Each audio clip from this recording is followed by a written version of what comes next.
From riots and plane crashes to drunken remarks and private moments that went public.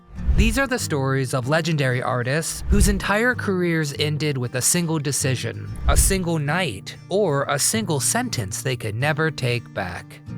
Grace Slick, The Lorelei Meltdown.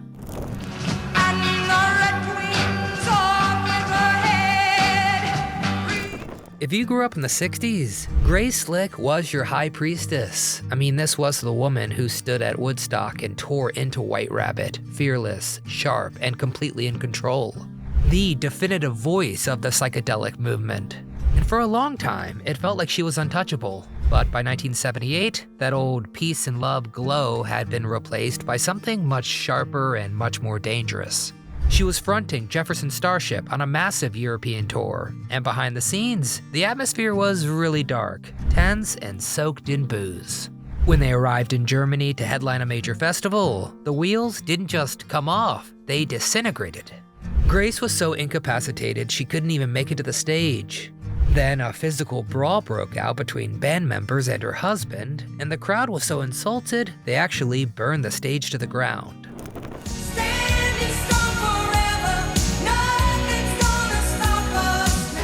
You would think a riot and a literal fire would be the ultimate wake-up call, but just 2 nights later, the band decided to try to salvage the tour. Grace was backstage again, drinking again, and this time, a tiny spark ignited a complete explosion. Someone made a passing comment that she looked cute in the milkmaid outfit she had planned to wear, and for whatever reason, that was the final straw, and she disappeared into the dressing room to make a change that would change her life forever.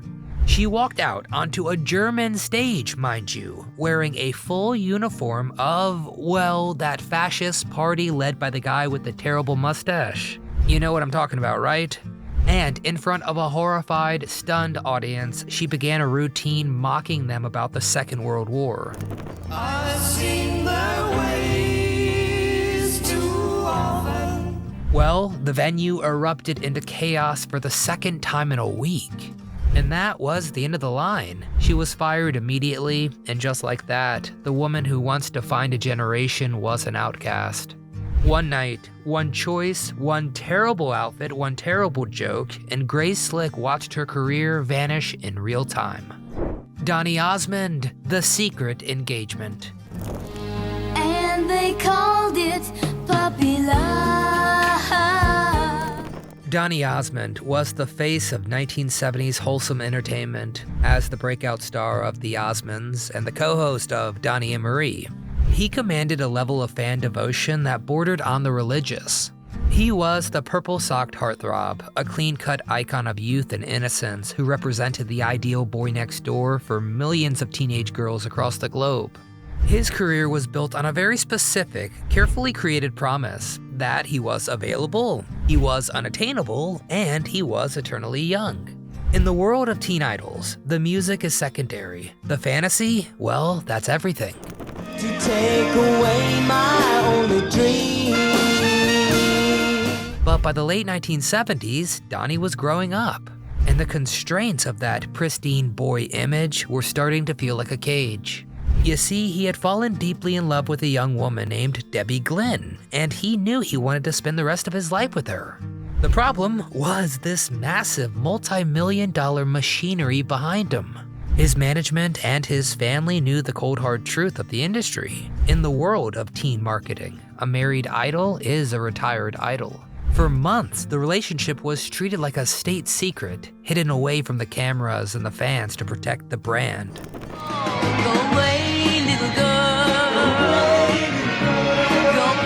But Donny was done living a double life. He decided to take a leap of faith, unaware that he was about to step off a professional cliff.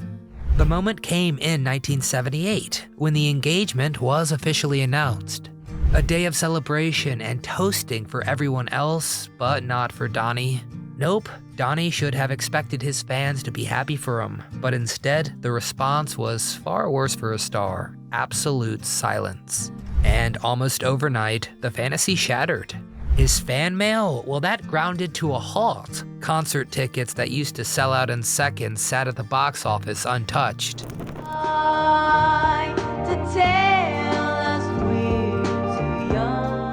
He hadn't just changed his relationship status, he had broken the unspoken contract with his audience.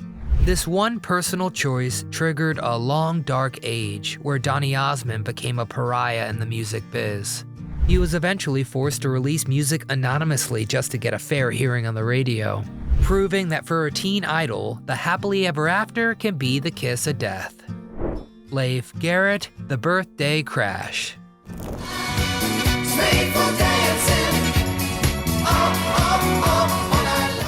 You couldn't flip through a magazine in 1978 without running into that feathered hair. He was everywhere, the undisputed king of teen idols, a kid pulling in serious money while still living at home. He was marketed as the perfect golden boy, the next heartthrob every parent felt safe about, the next Donny Osmond. But off the posters and off the TV screens, things were already getting really messy. Leif was running around with older Hollywood crowds, partying really hard and getting into things no teenager should have been near. I think of you. I think of running on the beach castles in the... And that lifestyle caught up with him fast, on a dark California road just 5 days before his 18th birthday. Leif was driving his Porsche with his best friend Roland Winkler riding shotgun. He felt invincible, like a lot of young stars do, and pushed the car harder than he should have. One bad turn was all it took. Leif lost control, the car flew off a 60-foot embankment, and the night changed forever. Leif climbed out alive, but when he looked back, he saw his best friend trapped under the wreckage. Roland did survive, but he was left a paraplegic for the rest of his life, and nothing about Leif's image or his future would ever be the same.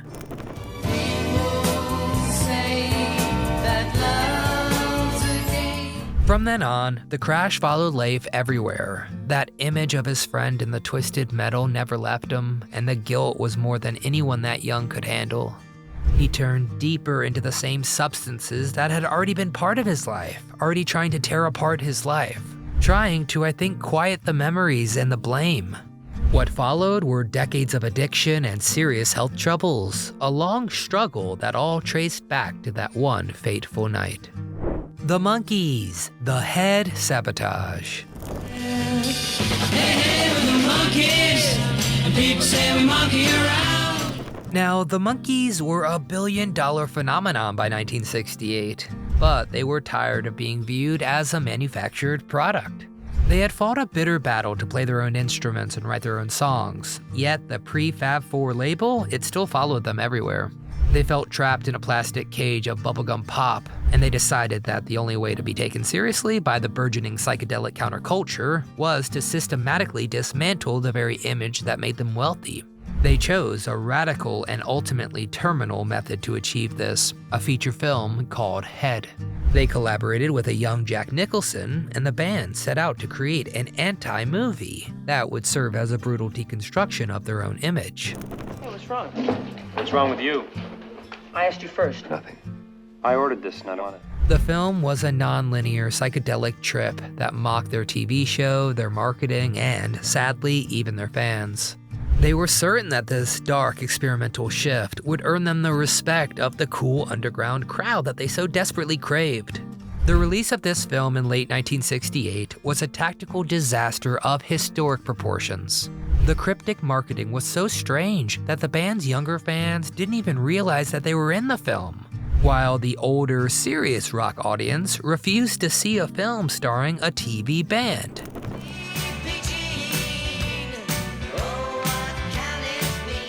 The result was a total commercial blackout. The Monkees didn't just fail to gain a new audience, they horrified and alienated the only one they had.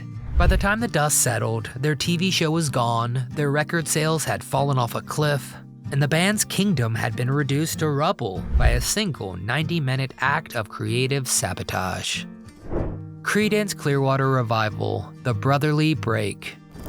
Proud mirror, keep on burning, rolling. For a few blazing years in the late 60s and early 70s, CCR felt unstoppable, like a band built to churn out timeless American rock hits without ever slowing down.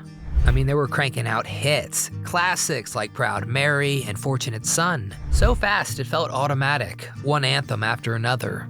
And at the center of it all was John Fogerty, who wrote the songs, ran the show, and kept a tight grip on every creative decision made. Well, his older brother Tom had been there from the beginning, but as the band's success exploded, that balance quietly shifted in a bad direction.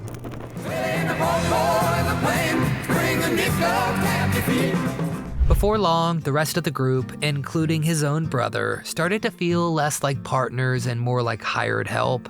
And by 1971, the tension had been building for a pretty long time, and Tom had finally hit his limit. Being treated like a sideman in the band he helped create wore him down, and the strain on their family bond became impossible to ignore. During a rehearsal that turned heated, Tom reached the end of his rope. He didn't try to negotiate or ask for more control, he just walked out and quit the band for good. John took the departure deeply personal and responded by pushing the remaining members to write and sing their own songs for the next album. You know, kind of like a test, whether the band could function without him calling every shot.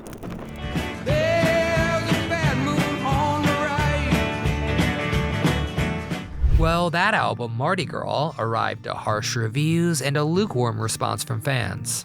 And CCR's remarkable momentum vanished almost overnight. Well, the damage didn't stop with the breakup in 1972. Tom's exit triggered decades of lawsuits and lingering bitterness that refused to fade. Even after Tom passed away, the disputes continued, with John fighting his former bandmates in court to prevent them from performing under the Creedence name. One brother walking away didn't just end a band, it set off a long, painful feud that proved that once CCR cracked, it never really healed. Syd Barrett, the American bandstand Stare.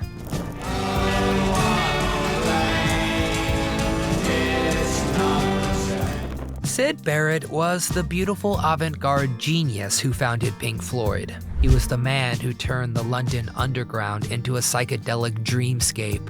But as the band prepared for the first American tour in 1967, Syd's mind, it was slipping away, fractured by heavy LSD use. The guy was a ghost in his own band, and their entire future depended on a successful promotional run in the US, beginning with a high-profile appearance on American Bandstand. The cameras were rolling for their performance of See Emily Play, and the director signaled for Syd's close-up.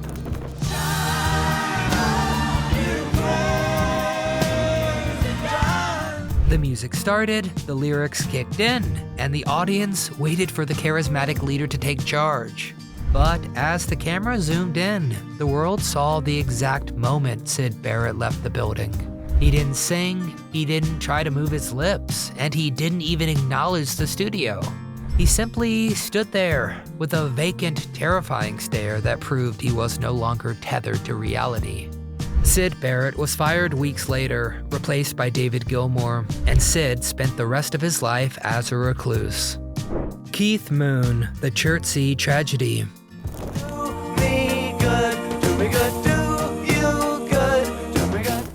For years, Keith Moon felt like the kind of rock star nothing could ever touch.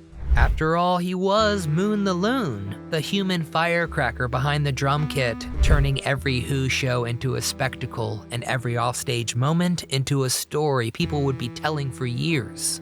He lived for the laugh, the prank, the chaos, and by 1970, that wild reputation seemed baked in forever. But one night outside a pub in the quiet town of Chertsey brought everything to a terrifying halt. As Keith climbed into his car, a group of angry skinheads suddenly surrounded it, rocking the Bentley, shouting threats, and trapping him in a scene that spiraled fast.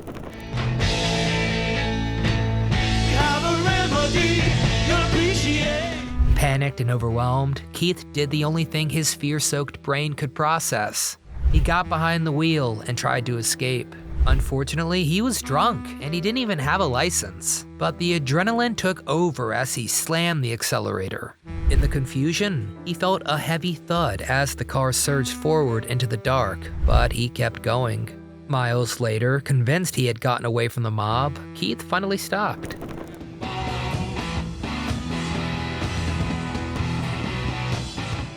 and when the police arrived and explained what had actually happened, his world collapsed.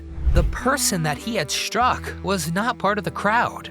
It was his own bodyguard and close friend, Neil Boland. Well, of course, that moment never loosened its grip on Keith.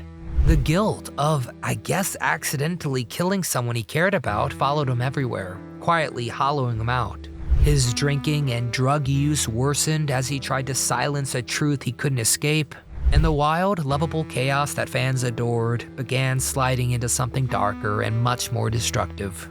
That night in Chertsey didn't just end the fun, it started a downward spiral that ultimately cost rock and roll one of its most unforgettable characters. Elvis Costello, the Columbus Incident.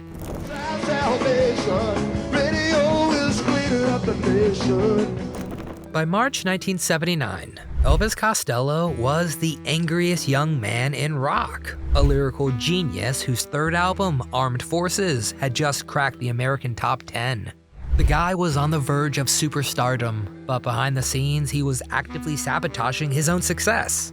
Fueled by a dangerous cocktail of substance abuse and a desire to discourage the very admiration he had fought to earn. That tension finally snapped at a Holiday Inn bar in Columbus, Ohio. It was a late-night confrontation between the old guard of rock and the new wave. Costello and his band ran into members of Stephen Still's touring group, including backup singer Bonnie Bramlett. As the drinks flowed, Costello grew increasingly prickly, hurling insults at everything American, from the country itself to legends like Buddy Holly and Elvis Presley. He was looking for the most offensive path possible to end the conversation, and when Bramlett pressed him on his thoughts regarding James Brown and Ray Charles, Costello detached his tongue from his mind.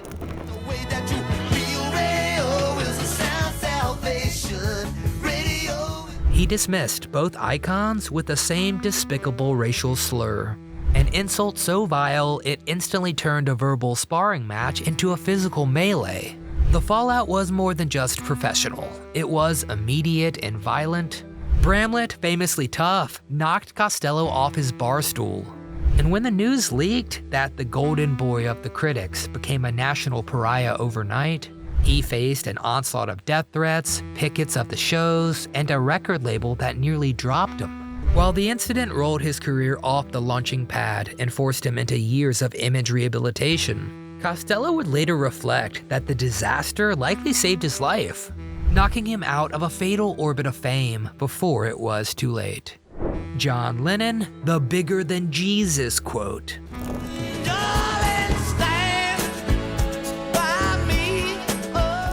Just imagine being so famous that you could say anything and people would just nod. Well, that was the Beatles in 1966. They were living in this bubble where they could do no wrong. John Lennon was always the guy who pushed the envelope. Well, one afternoon, he's sitting in his living room just having tea and a casual chat with a reporter he knew pretty well. They were talking about how the world was moving away from old school traditions, and John mentioned that faith seemed to be shrinking, while his band's influence was just exploding. Well, in London, people just saw it as John being philosophical. It didn't really cause much of a stir at all. But then, when that interview finally made it to the American South months later, the reaction was enough to stop the world's biggest heartthrobs dead in their tracks. That quote, boy, it was everywhere.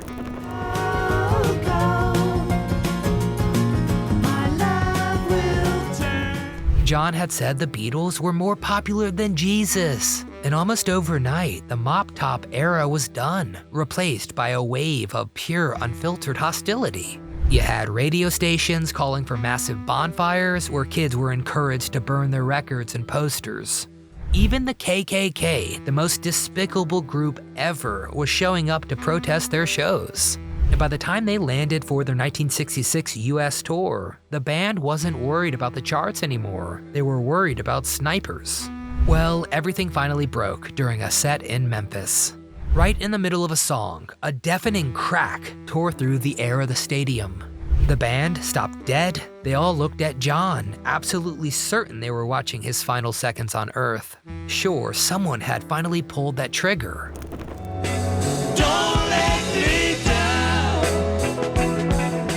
Well, it actually turned out it was a firecracker that someone had tossed onto the stage. But the fear, well, that was real. That split second of true terror, it was the end of an era. They finished the tour, played one final show in San Francisco, and then they walked away. They decided to retire from the stage forever, or at least together, silencing the biggest touring act in history because of a single sentence spoken over tea in a London flat. Ike and Tina Turner, the Dallas Highway Escape.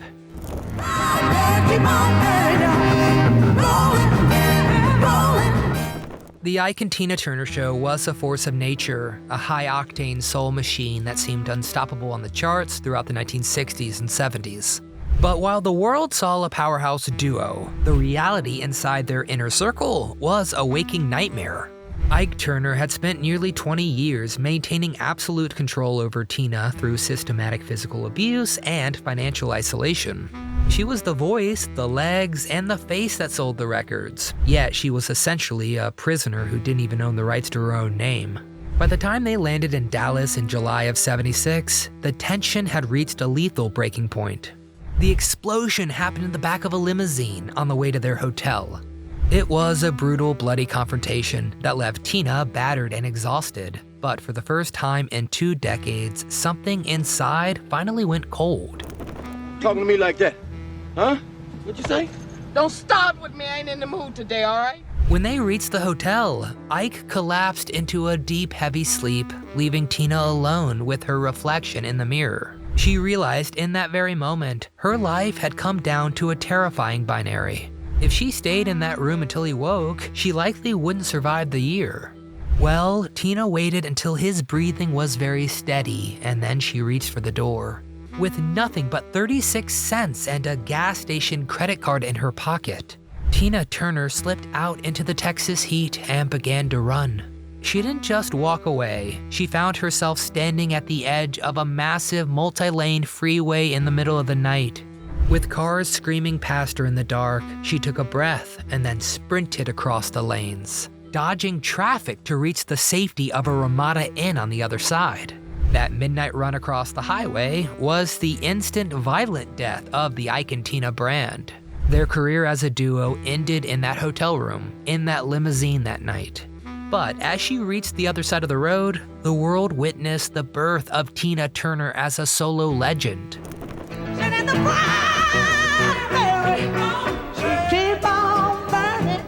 Finally standing outside of a shadow that had almost cost her everything. Man, when you hear these stories back to back, it really hits you how fast everything can change. One night, one sentence, one bad decision. And suddenly, the whole future goes off the rails, everything you were working for gone. These were not nobodies, these were the voices, the faces, and the bands that felt woven into our everyday lives. And watching it all unravel in real time, it left a mark on a lot of us. Some found their way back, some never did, and some were frozen forever at that moment it all went wrong. So, now we really need to hear from you, the fans. Which of these moments do you remember best? Which ones kind of surprise you hearing about it now? Did any of these derailments change the way you looked at the music or the artist afterward? Well, please get down in that comment section and tell me your thoughts. Thoughts about the stories I mentioned, and maybe another example of a great artist who made one dire mistake. If you enjoyed the video, please hit the like button, we certainly appreciate it. And make sure you're subscribed so you never miss a video, so you never miss a memory. But most importantly, from my entire team here at Do You Remember, thank you so much for watching. And until next time, keep the records spinning, and maybe remind yourself just how thin that line is between superstardom and silence.